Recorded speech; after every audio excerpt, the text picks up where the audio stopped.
Hello students, कैसे हैं आप लोग। आई एम अभिषेक सक्सेना और हम लोग पढ़ रहे हैं linear equation in one variable for class 8। बच्चों, हमने बहुत सारे वर्ड प्रॉब्लम देखे। मैं लगभग सभी वर्ड प्रॉब्लम आपके एनसीईआरटी के सब सॉल्व करके दे रहा हूं आप लोगों को। तो चलो आज हम सॉल्व करने वाले थे। कल मैंने 10th कर दिया था आपको लास्ट वीडियो में। अब हम बात करते हैं क्वेश्चन नंबर 11। ये बहुत ही स्पेशल क्वेश्चन है बच्चों। थोड़ा सा डर लगता है बच्चों को इस क्वेश्चन में, सो इट्स मजेदार है। देखो किस तरीके से आप इसको सॉल्व करेंगे। Here read the question. Baichung's father, Baichung एक बच्चे का नाम है। अगर आपको बाइचुंग नहीं पसंद है तो अपना नाम ले लो। तो let us consider Abhishek sir, मतलब मेरा नाम लेता। चलो, Baichung's father is 26 year younger than Baichung grandfather. तो यहाँ पर बाइचुंग्स फादर है, बाइचुंग ग्रैंडफादर है और बाइचुंग है। तीन लोग हैं। तो सॉल्यूशन लिखते हो आप तीनों का नाम लिखो। यहाँ पर मेरे पास है बाइचुंग।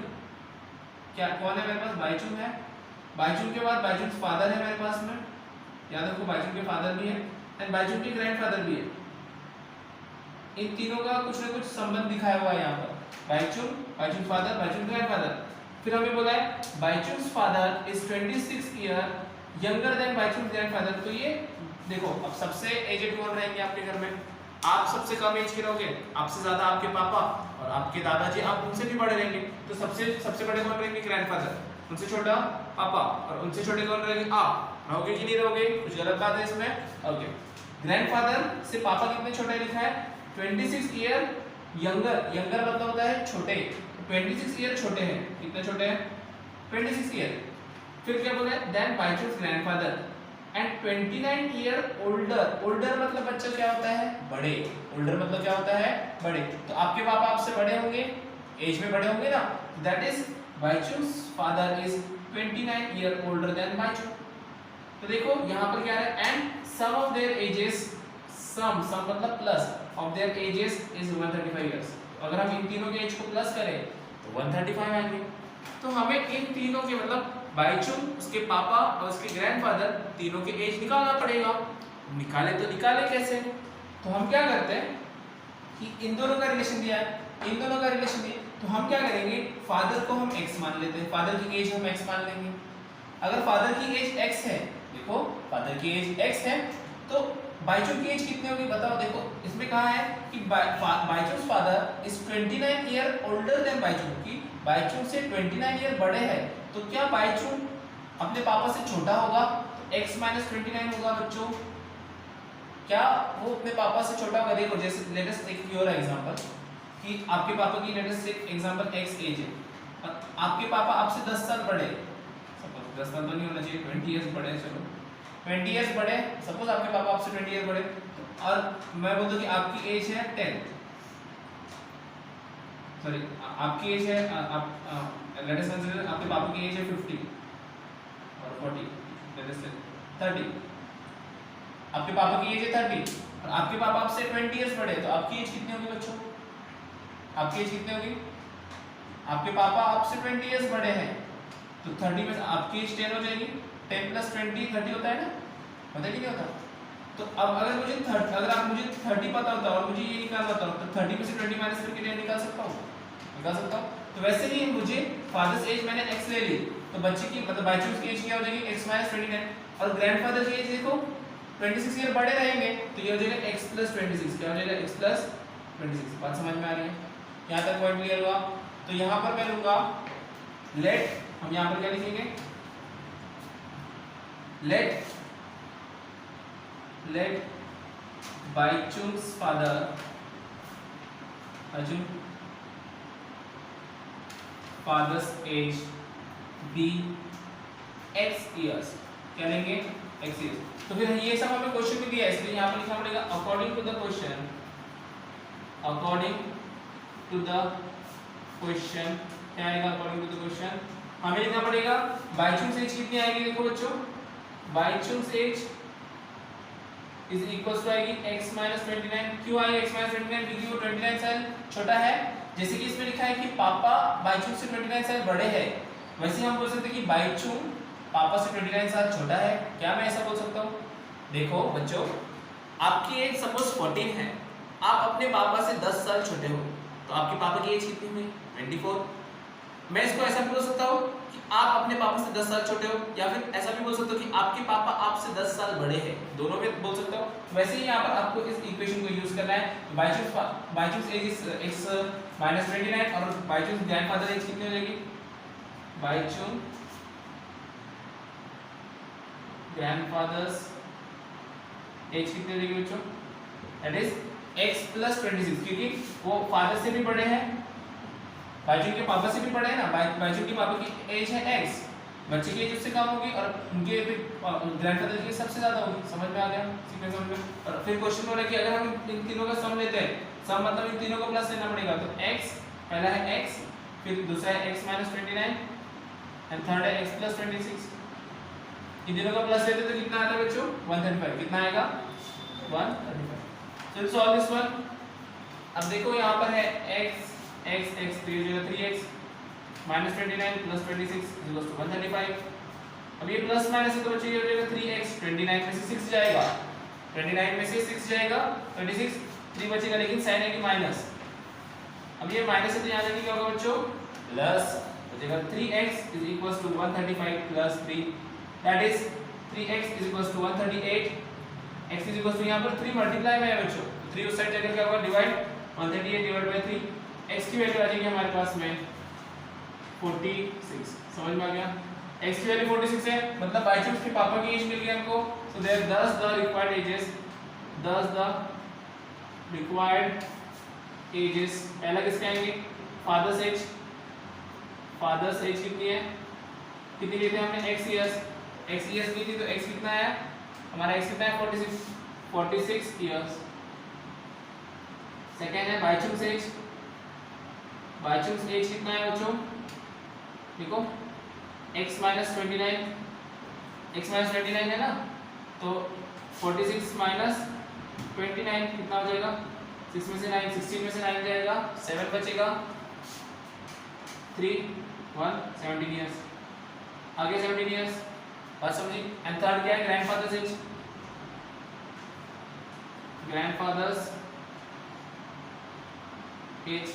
कितना आएगा, x + 26। देखो हमने यहाँ पर x + 26 लिया है, x कितना है 46 + 26 कितना होगा, 215 + 2 7 72 इयर्स। आगे बच्चों तो आपको यहाँ पे आंसर लिखना पड़ेगा, thus the required ages are, सबसे छोटा कौन सा है 17, then 46, then 72 इयर्स। इस तरीके से आप इसको नोट करेंगे, ठीक है। समझ में आया क्वेश्चन नंबर 11। तो ऐसे ही आपको ये क्वेश्चन थोड़ा कॉम्प्लिकेटेड लगता है, बट है बहुत सिंपल। आपकी एज देखो, अपने पापा की एज देखो, अपने ग्रैंडफादर की देखो, आपको वैसे ही समझ जाएगा क्वेश्चन, ठीक है। चलो जल्दी से नोट करो इसको। Okay, so let's solve about question number 12, that is again फिर से एज का क्वेश्चन है बच्चों। 15 years from now Ravi's age will be 4 times his present age. क्या बोला है, 15 इयर्स फ्रॉम नाउ, मतलब 15 years after Ravi's age will be 4 times his present age। तो ऐसे क्वेश्चन में क्या करते हैं, प्रेजेंट एज और आफ्टर एज में let the present age of Ravi be x years. इसकी प्रेजेंट एज हमने दे दिया x इयर्स। फिर क्या बोला है, आफ्टर 15 इयर्स। बच्चों कितना बोला है 15 इयर्स, तो मैं लिखूंगा यहाँ पर आफ्टर 15 इयर्स। आज आपकी एज 10 इयर्स है, 15 साल के बाद कितने होंगे बच्चों, 10 + 15 25 होगी। यहाँ पर लेंगे रवि's एज इज इक्वल्स टू आज x है, 15 साल बाद होगी x + 15 इयर्स। और क्वेश्चन में क्या बोला है, according to question that after 15 years from now Ravi's age will be 4 times his present age. तो 4 टाइम्स हिज प्रेजेंट एज मतलब अकॉर्डिंग टू द क्वेश्चन क्या आएगा, according to the question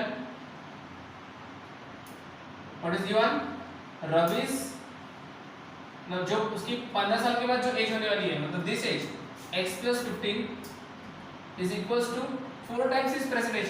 present age कितनी है x एंड 4 टाइम्स x। क्या बात समझ में आई, Ravi's age so 15 years from now, तो ये एज 15 इयर्स के बाद वाली है। From now Ravi's age will be मतलब होने वाली है 4 टाइम्स द प्रेजेंट एज। तो आज जितनी एज है उससे 4 टाइम्स हो जाएगी, so that is 4 times of present age. 4x हो गया, 4 टाइम्स मतलब 4 into this x + 15 is equals to 4x। How you solve this one? ये x को इधर ले जाता हूं मैं, 15 is equals to 4x minus x, क्योंकि ये प्लस है तो जगह 15 इज इक्वल्स टू 3x। अब मैं इसको उल्टा कर सकता हूं, that is 3x is equals to 15, 3 multiply में है तो यहाँ पर होगा डिवाइड, तो x 3 x is equals to 5। x की वैल्यू 5 है, तो present age of Ravi will be thus the present age, thus the present age of Ravi is कितना है बच्चों? 5 years। कितना है? 5 years।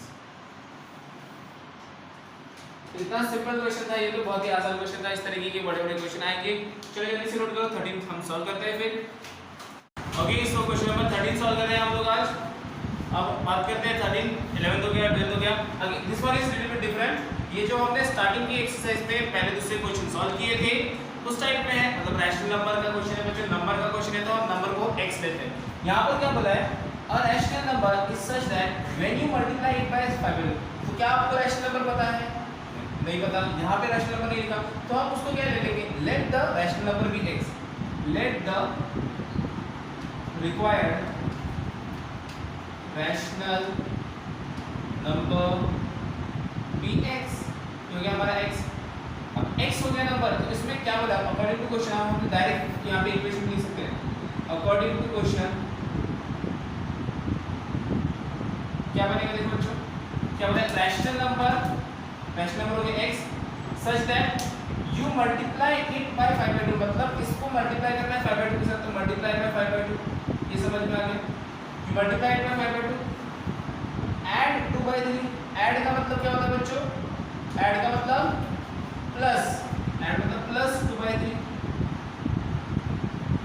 To the product. Product मतलब ये जिसका जो आंसर आएगा, ये जो आंसर है इसको अगर हम 2/3 प्लस करते हैं, यू गेट मतलब इक्वल टू, मैंने बताया था गेट वर्ड लिखा हो उसका मतलब है इक्वल टू -7/2, -7/12। बात समझ में? तो ये हमारी इक्वेशन हो गई, इसको आप सॉल्व कर सकते हैं बच्चों। कैसे सॉल्व करेंगे? जस्ट मल्टीप्लाई दिस वन, ये हो जाएगा 5/2x 5/2x प्लस 2/3 -7/2। तो जो ये प्लस है तो इधर क्या होगा?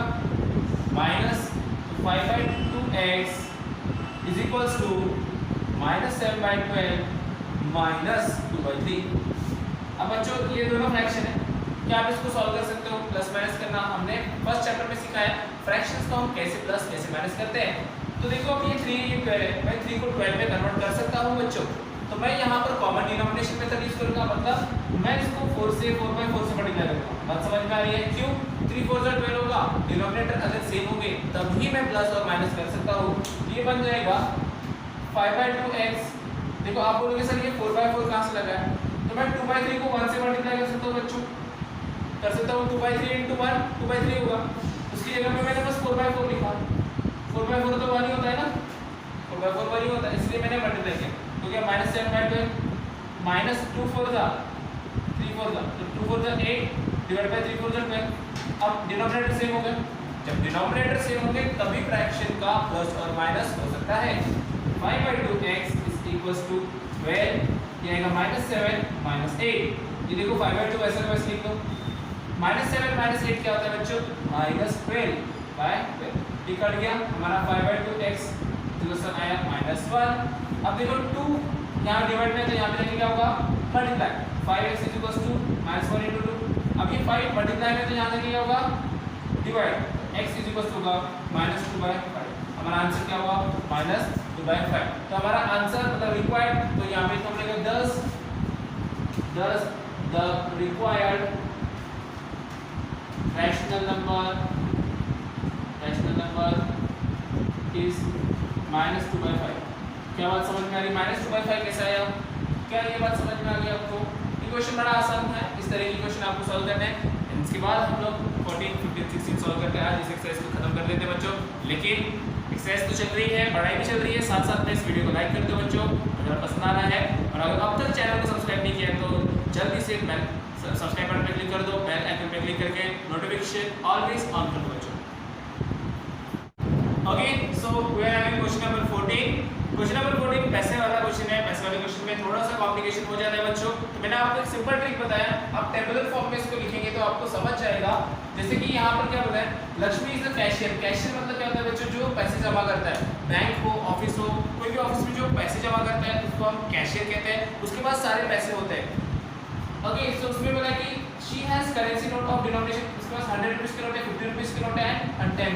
मैं यहाँ पे लिखता हूँ नोट्स, ये कौन से नोट है हमारे पास, रुपीस 100, रुपीस 50 एंड रुपीस 10, ये तीन नोट है, ये तीन नोट है। चलो then ratio, okay ratio is given. मैंने क्या बताया था आपको, रेशियो जब भी रेशियो रहेगा तब कॉमन फैक्टर लेंगे। तो यहाँ पे मैं दूंगा लेट द कॉमन फैक्टर और रिक्वायर्ड कॉमन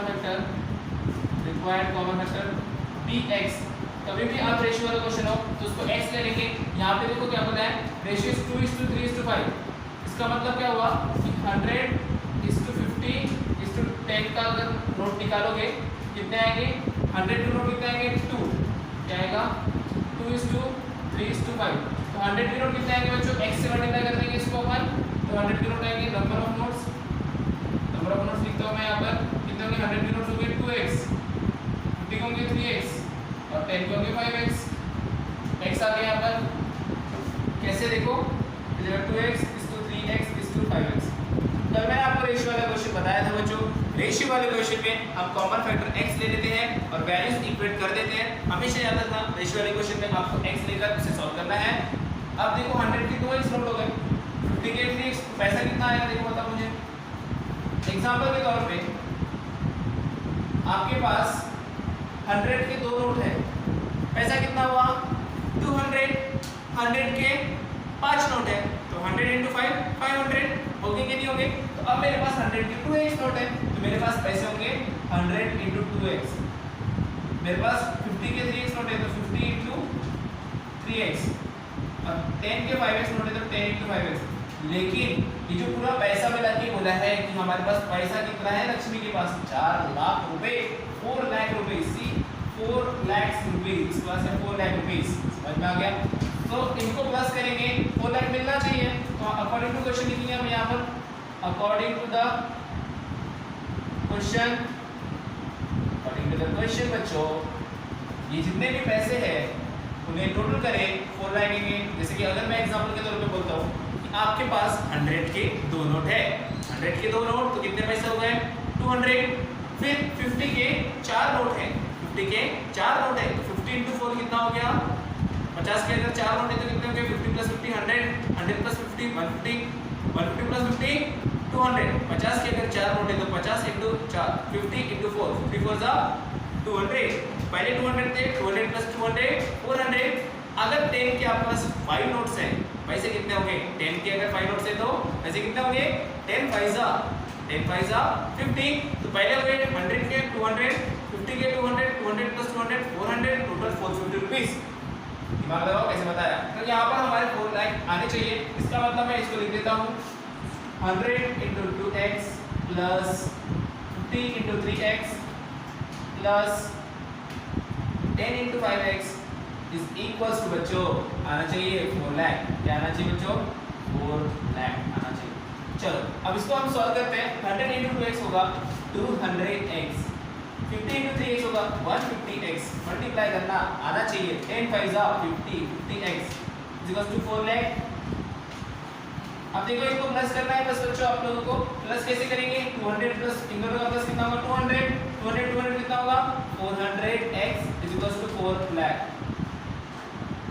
अब ये डिवाइड में चले जाएगा because see here this is multiplication, यहाँ पे जाके डिवाइड होगा x is equals to 4 lakh divide by 400, 2 0 cancel, this is 1000, x is equals to आएगा 1000। और हमें निकालने हैं नोट, किसके कितने नोट हैं तो हम यहाँ पर लिखते हैं 10 the required denomination, 10 the required values are. पहला निकालने 100 का, रुपीस 100 की कितने नोट है बच्चों, कितने लिखे हमने 5 2x, तो x की वैल्यू 1000, 2x मतलब 2 × 1000 मतलब कितने नोट होंगे 2000 नोट्स होंगे बच्चों। क्या बात समझ में आ रही है। क्या निकाला हमने नंबर ऑफ नोट्स निकाला। सेकेंड हमें बोला है 50, तो रुपीस 50 के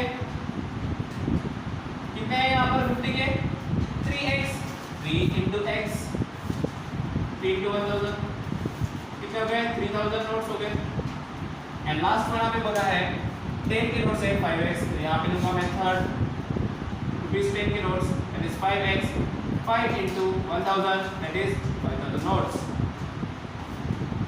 आप अगर आपको पैसे निकालना है, इसमें से पैसे निकालना है, कितने पैसे बनते हैं देखो बच्चों 100 के कितने नोट है 2000 नोट्स है, 50 के कितने नोट है 3000 नोट्स है, 10 के 5000 नोट्स है बच्चों।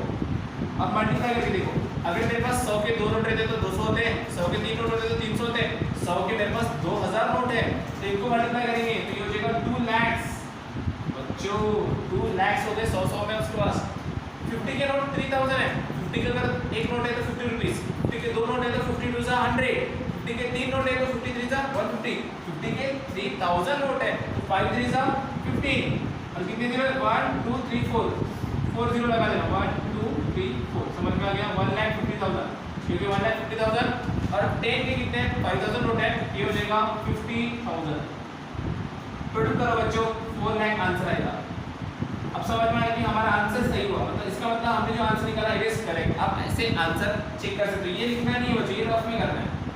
ये मैंने आंसर चेक किया, आप इस तरीके से वर्ड प्रॉब्लम के आंसर चेक कर सकते हो। इसलिए ये चैप्टर मेरा फेवरेट चैप्टर बच्चों, क्वेश्चन भी यहीं पर है, आंसर भी यहीं पर है, आपको आंसर निकालना है, आंसर चेक करना है, आप देख सकते हो ये सही है, ठीक है। चलो इसको लिखो, 14 सॉल्व करते हैं फिर। ओके बच्चों, सो क्वेश्चन नंबर 15 अगेन ये भी पैसे वाला क्वेश्चन है, पैसे से बहुत मजा आती है ना आप लोगों को, पैसे चाहिए। तो चलो क्वेश्चन सॉल्व करते हैं। मैथ्स सीखो, जल्दी जल्दी बड़े हो जाओ, ऐसे करना चालू करो। तो यहाँ पर होता है हमारे पास में मनी का क्वेश्चन, आपके पास क्या बोला है यहाँ पर आई हैव अ टोटल 300, इस बच्चे के पास में 300 रुपए है, 300 रुपए, सोचो बड़ा अमीर बच्चा है। इन कॉइन्स, लेकिन सिक्के है, सिक्के है, चलेंगे क्या आपको कॉइन्स? मुझे नहीं पसंद, मुझे तो नोट ही चाहिए। तो सिक्के कौन से इसके पास 1 रुपये 2 रुपये 3 रुपये। तो चलो हम लिख देते हैं यहाँ पर इसके पास कॉइन्स कौन से। जब भी पैसे का क्वेश्चन आए तो टेबल बनाना मत भूलना, टेबल से आपका क्वेश्चन इजी बन जाता है। इसके लिए पैसे वाले क्वेश्चन के लिए कॉइन्स कौन से बच्चों? रुपये 1, 1 रुपये का सिक्का, 2 रुपये का सिक्का और 5 रुपये का सिक्का। 3 रुपये का सिक्का आता है क्या बच्चों? नहीं आता ना, आता है क्या? नहीं आता। 1 रुपये 2 रुपये 5 रुपये। चलो आगे क्या बोला है? The number of 2 rupees coin is 3 times number of 5 rupee coin। तो मैं यहाँ लेता हूँ number of coins, क्योंकि हम यहाँ पर नंबर लिखते हैं। तो number of coins में बोला है कि जो 2 रुपए की कॉइन है वो 5 रुपए की कॉइन से 3 टाइम्स है। 3 टाइम्स मतलब 3 इंटू। तो अगर मैं 5 वाले को x ले लूँ, अगर मैं 5 वालों को x ले लूँ तो 2 के हो जाएंगे, कितने हो जाएंगे? 3 टाइम्स 5 3x हो जाएगा बच्चों, होगा कि नहीं होगा? तो मैं यहाँ लेता हूँ let the number of ₹5 coins be x। 5 रुपए के मेरे पास x सिक्के हैं, तो 2 रुपए के कितने होंगे? 3 टाइम्स बोला था, इसलिए 3 टाइम्स मतलब 3 इंटू x हो जाएगा बच्चों 3x। बात समझ में आ गई? क्या ये बात समझ में आई? चलो आगे चलते हैं। The total coins is 160। अगर हम इन कॉइन्स का टोटल करें, यहाँ पर मैं टोटल लिख देता हूँ बच्चों, टोटल कॉइन्स कितने हैं? 160। अब एक चीज बताओ बच्चों मुझे कि मेरे पास 5 चॉकलेट है। कितने चॉकलेट है? 5 चॉकलेट है, उसमें से एक मैंने खा ली, एक मैंने खा ली, एक मैंने खा ली, 2 आपको दे दी, 2 आपको दे दी, तो मेरे पास कितने बचेगी? आपके भाई को देने के लिए कितने बचेगी बच्चों? एक मैंने खा ली, 2 आपको दे दी, 5 में से एक मेरे पास चलेगी तो 5 - 1 4 बची, आपको 2 दे दी, 4 में से 2 माइनस कर दो, 2 बची। तो देखो बच्चों मेरे पास टोटल कॉइन है 160। कितने कॉइन है? 160। उसमें से x चले गए, 5 के हो गए x, 2 के हो गए 3x, बचे कितने? 160 में से ये माइनस करेंगे, 160 माइनस 3x प्लस x। क्या बात समझ में आई? कैसे लिखा मैंने? देखो बच्चों टोटल मेरे पास 1। अब मैं इसको लिखता हूँ, मेरे पास 160 कॉइन है। मेरे पास कितने कॉइन है? मेरे गुल्लक में 160 160 कॉइन्स है। उसमें से मैं बोलता हूँ 60 में से 100 कॉइन 5 रुपए के थे, 5 रुपए के बचे कितने हैं? 160 में से 100 5 की चलेगी तो 60 किसके होंगे? बाकी के बचे हुए 60 होंगे ना।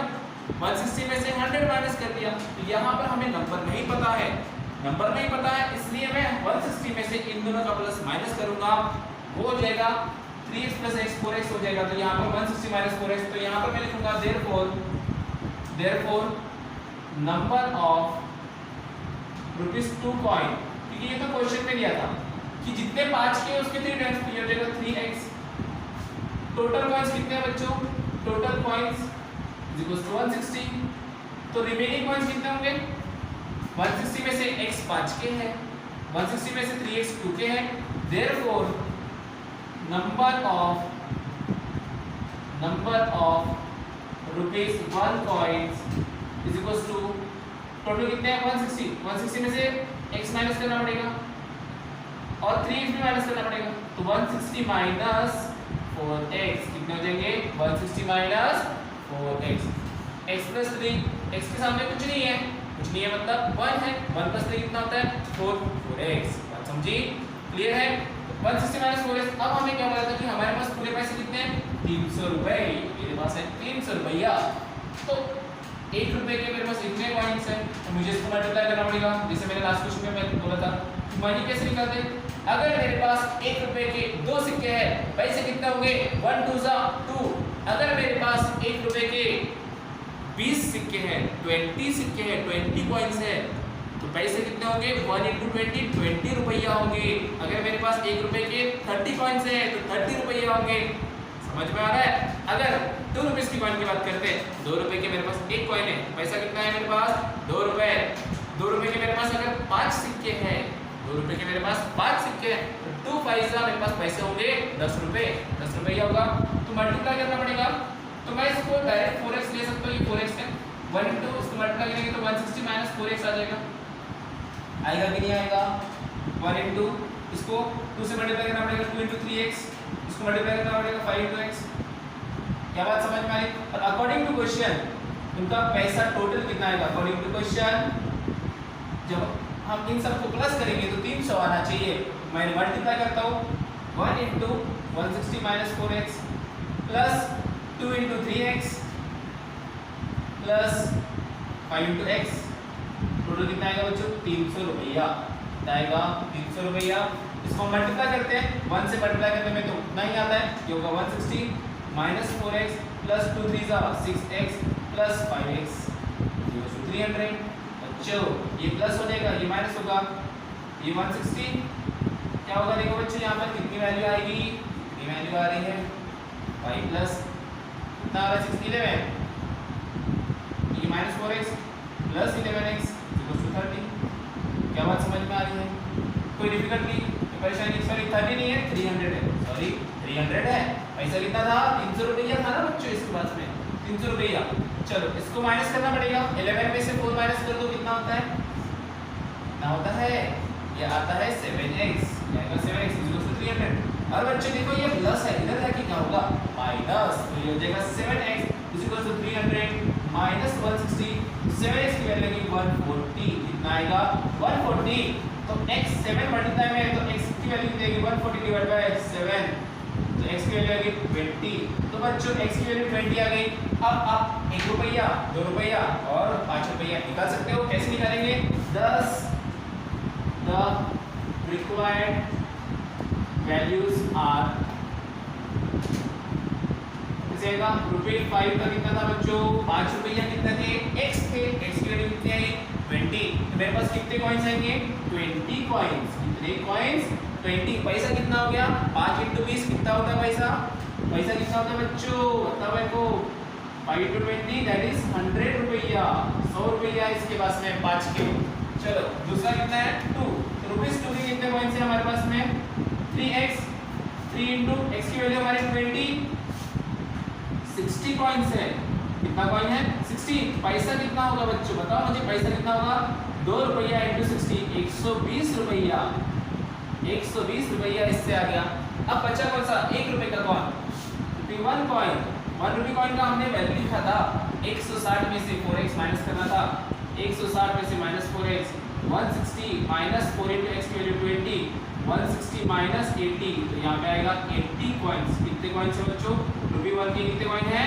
80 कॉइन। देखो बच्चों आंसर देखो, 5 के हैं 20 कॉइन, 2 के हैं 2 के कितने कॉइन्स निकाले आपने? 60 कॉइन्स, और 1 के निकाले 80 कॉइन्स।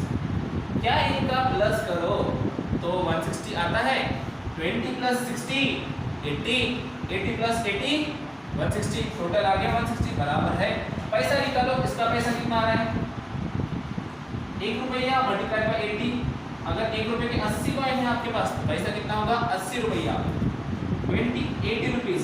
80 प्लस रुपीज में 80 था यहाँ पर 120 और यहाँ पर 100, तो 100 प्लस 120 प्लस 80 आता है 300 रुपया। तो हमारा आंसर बिल्कुल सही है बच्चों। देखो ऐसे ही हम आंसर चेक कर सकते हैं, ऐसे ही क्वेश्चन सॉल्व कर सकते हैं। बड़ा मजा आ रहा है क्वेश्चन सॉल्व करने में, तो साथ में मजे में चैनल को सब्सक्राइब कर दो और लाइक बटन करके सबके साथ शेयर कर दो बच्चों। ऐसे ही हम अब लास्ट क्वेश्चन करते हैं 60 नंबर। ओके स्टूडेंट्स, तो अब हम आ गए हैं लास्ट क्वेश्चन नंबर 2.2 के। क्वेश्चन नंबर 16 हम सॉल्व कर लेते हैं।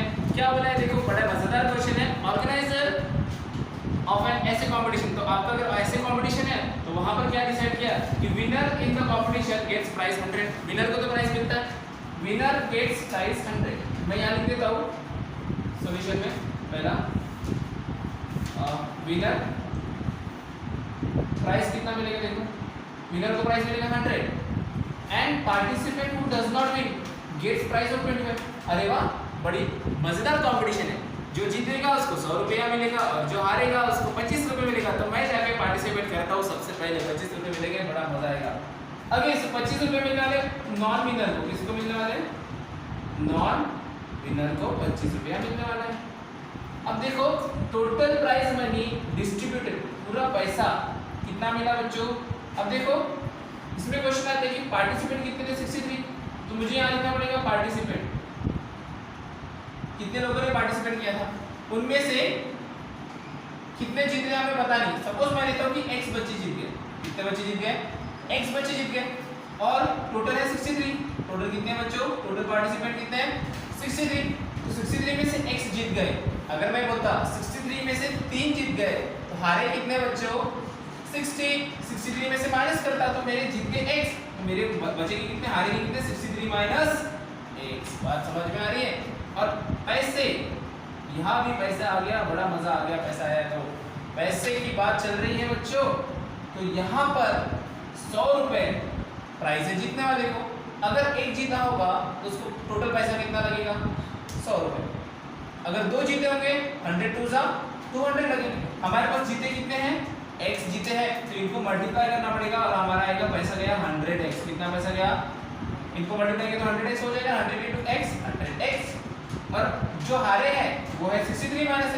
हर एक को 25 रुपया मिल रहा है, तो इनको भी मल्टीप्लाई करना पड़ेगा। 25 मल्टीप्लाइड बाय 63 माइनस x। ये बात समझ में आई कैसे किया? सपोज वहाँ x नहीं होता, वहाँ होता कि 63 में से 3 जीत गए। 63 में से 3 जीत गए, 3 को 100 रुपया मिलता, 300 रुपया जाता है यहाँ पर, 300 रुपया जाता ना। और हारे कितने बच्चों? 60 हारे। पैसा कितना जाता? 25। कितना जाता? 1500। क्या बात समझ में आ रही है? क्या बात समझ में आ रही है? अब हम लेते हैं लेट। लेट क्या लेना है आपको? Number of winners be x। Let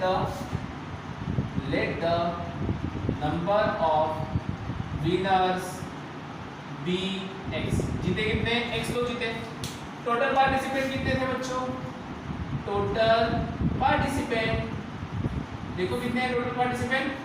total participant किधर गया? किधर? ओके, टोटल पार्टिसिपेंट है 63। मैंने लिखा यहाँ पर 63। 63 में से x बच्चे जीत गए, तो हारे कितने? तो देयरफॉर नॉन विनर्स कितने होंगे? 63 माइनस x। क्या बात समझ में आ रही है? पैसा तो मनी फॉर विनर्स में कितना पैसा जाएगा? एक विनर को 100 रुपये मिलने वाला था, 100 into x 100x। Money for non winners कितना जाएगा? 25 इंटू जितने नॉन विनर्स है 63 माइनस x। ठीक है, अब ये हमें अकॉर्डिंग टू क्वेश्चन कितना होगा? अकॉर्डिंग टू द क्वेश्चन हो जाएगा बच्चों। अकॉर्डिंग टू द क्वेश्चन ये जो पैसा लगा है टोटल पैसा कितना गया 3000, तो इनका एडिशन 3000 होना चाहिए। तो 100x plus 25 into 63 minus x is equal to 3000। क्या बात समझ में? अब देखो 100x तो 100 का 100x ही रहने वाला है, ये 25 63 से भी मल्टीप्लाई और x से भी मल्टीप्लाई होगा। और बच्चों 25 को 63 से मल्टीप्लाई करना है, 63 इंटू 25, 25 3 जा 75, 25 6 जा 15, 25 6 जा 150, 150 प्लस 7 157, यहाँ पर आएगा 1575। यहाँ पर इनका मल्टीप्लिकेशन आता है 1575 माइनस 25x, क्योंकि ये 25x के साथ भी मल्टीप्लाई होगा, बचेगा 3000। अब देखो बच्चों ये प्लस ये माइनस है, 100 में से 25 माइनस करो, कितना हो जाएगा 75x प्लस 1575 इक्वल टू 3000।